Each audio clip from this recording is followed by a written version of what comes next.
பொரி எல்லாம் டைம் தானே உள்ள வைக்கணும். இலை எப்படியா திண்டு இலையை விரிச்சு பொரியை கொடுத்துருவேன். இலை விரிச்சு இது பத்தி வாழைப்பழத்தை குத்தி பத்தி கொடுத்துங்க. வாழைப்பழத்தில் இது பத்தி கொடுத்துங்க. இப்படி வைங்க, முருகருக்கு நேரம் வைங்க.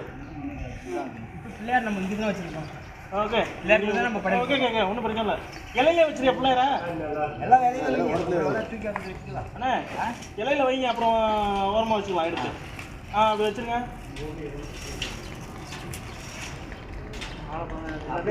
எல்லாத்தையும் எடுத்து வச்சிடலாங்க. தட்டை விட்டு எல்லாமே வெளியாக்கிடுங்க. வெளியாக்கி எல்லாம் எடுத்து வைங்க. பெருசு பத்து பாக்குழம்பு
செம்பு பாருங்க.